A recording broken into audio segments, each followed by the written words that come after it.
Assalamu alaikum, brothers and sisters, and peace to you in the name of our Messiah, Jesus. My name is Wesley Scott, and welcome to another episode of Roots of Faith.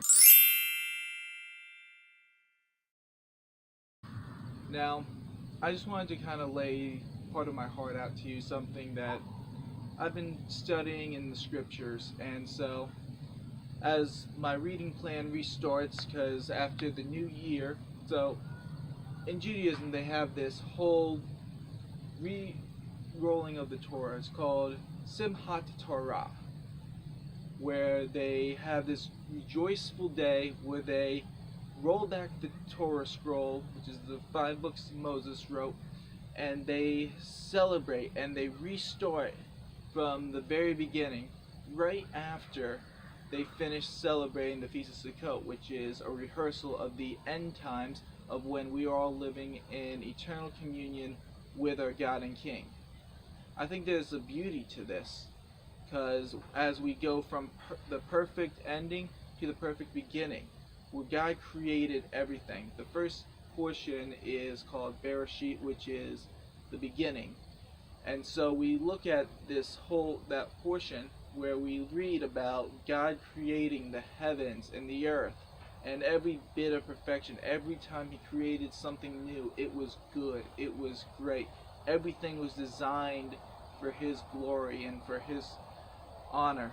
And the world cried out, there is a King who is beautiful. So we as mankind decided our own selfish desires were more important than what God had laid and what God had asked us to do.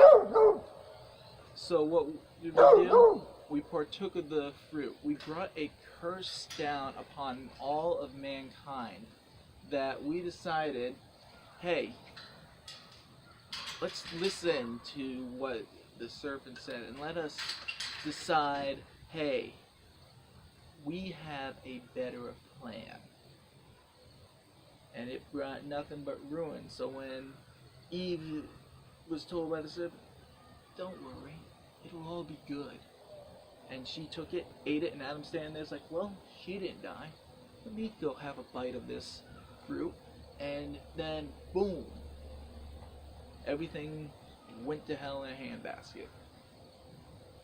So God had to make judgment, because He is a righteous King, and that is what He does as a good ruler. So He gave a curse to the snake, and He starts off with the snake saying, because you have done this, you are cursed more than any livestock and more than any wild animal. You will move on your belly and eat dust all the days of your life.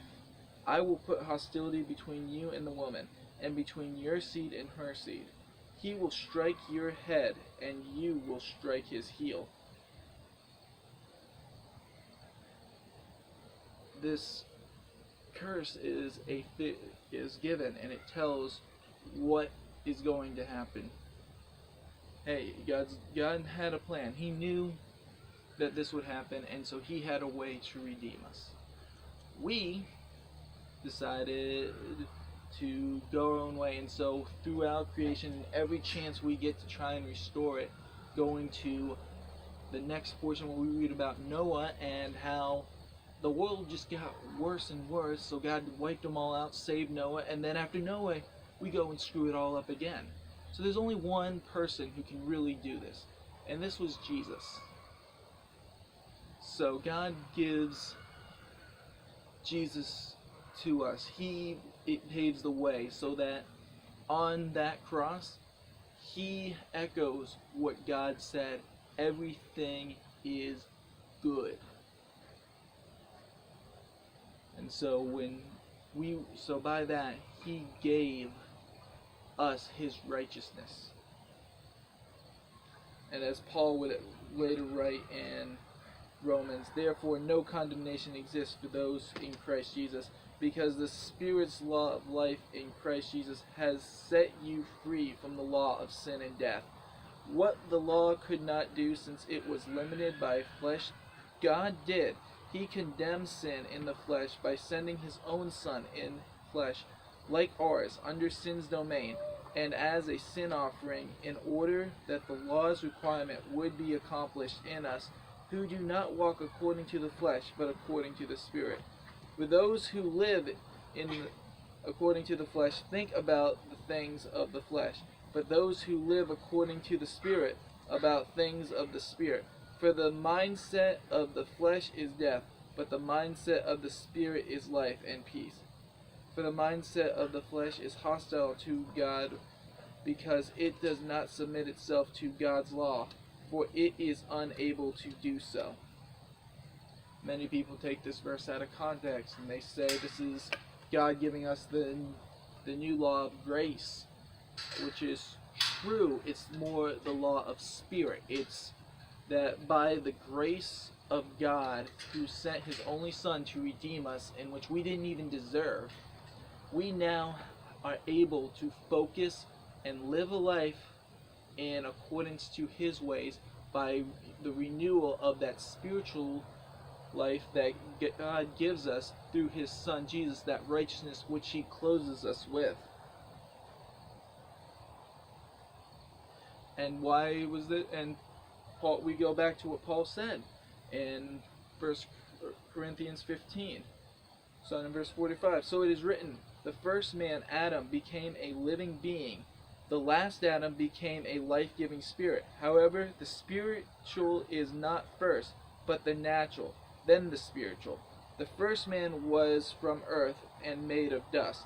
The second man is from heaven. Like the man made of dust, so are those who are made of dust. Like the heavenly man, so are those who are heavenly. And just as we have borne the image of the man made of dust, we will also bear the image of the heavenly man. Now this is in the middle context of Paul talking about the resurrection, which is that promise of us who, when we die, we've been sealed in that faith and that glory of knowing, hey, we are no longer this hell-bound sack of flesh, organs, and everything. We are this renewed, rejuvenated being, living in light of what God has, because we have been renewed. And just as the earth was perfect when God created it, so shall it be perfect again. Just as man was perfect when God first made him, so we will be again when we dwell with him forever. So guys, I just ask that as you start off this new year, that you kind of focus your hearts towards God, that we look at who our Messiah is, who is the Lord, and who are we paying homage to? Are we paying homage to the sinful flesh? Are we serving the law of sin and death? Or are we serving God's law and living according to his grace? So may God bless you and keep you, and may he make his face shine upon you and give you his perfect peace. Shalom.